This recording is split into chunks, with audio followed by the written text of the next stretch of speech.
In 1788, the Austrian Empire went to war with the Ottomans, and one night, their entire army destroyed itself. No, seriously, there was no enemy, no actual battle, just chaos, confusion, and one of the dumbest military disasters in history. Let's set the scene. The Austrian army, about 100,000 soldiers, was camped near the town of Karansebes in modern-day Romania. They were preparing to cross the Timis River and engage the Ottoman forces. But tensions were already high. The army wasn't exactly unified.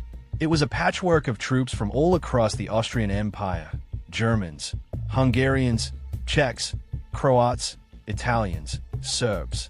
Most of them didn't speak the same language. Discipline was weak, and morale, not great. They were cold, tired, hungry, and most of them hadn't seen any real fighting yet. All they knew was that the Ottomans were somewhere out there, and every shadow could be danger. On the night of September 17th, a group of Austrian hussars, light cavalry scouts, was sent across the river to check for Ottoman movement. But instead of spotting enemy soldiers, they found local gypsies selling alcohol.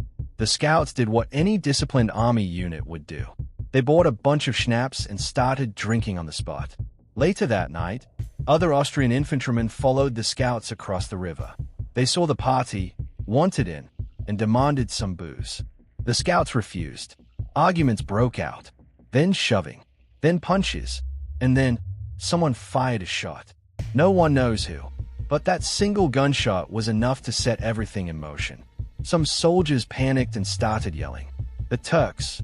The Turks!" Others picked up the cry, even though no one had actually seen the enemy. In the darkness, with language barriers everywhere and drunk soldiers running around, panic spread like wildfire. The army didn't need an enemy. They already had fear, confusion, and alcohol, and that was more than enough.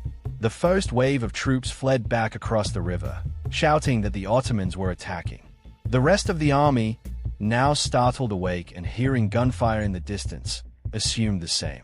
They grabbed weapons and started firing into the night, at shadows, and in many cases, at each other. Cavalry units were called in to restore order, but in the confusion, infantry mistook them for enemy horsemen and opened fire. The cavalry, being shot by their own side, panicked and retreated, straight into the main Austrian camp, trampling tents, supplies, and terrified soldiers. Officers shouted orders, but many troops didn't understand what was being said, or assumed the officers had betrayed them. Some even began shooting at commanders. The confusion wasn't just on the ground, it was total. No one knew who was giving orders or who was in charge anymore. Meanwhile, gunpowder wagons exploded. Horses broke loose and stampeded. The entire camp descended into chaos. And still, no one had seen a single Ottoman soldier. By morning, the dust settled, and what was left was a disaster zone. Hundreds of Austrian soldiers were dead or wounded. The army had essentially fought itself in a drunken, chaotic mess of fear and confusion. 2 days later, the actual Ottoman army arrived, and they found Karansebes completely undefended. No battle needed. The Austrians had already defeated themselves. A perfect example of how fear, bad communication, and poor leadership can be just as deadly as any enemy. An entire army fell apart because of schnapps, rumors, and a single gunshot. Today, the Battle of Karansebes is remembered as one of the most ridiculous moments in military history. And the wildest part, most people have never even heard of it. But now you have. Don't forget to like and subscribe to the channel for more amazing content.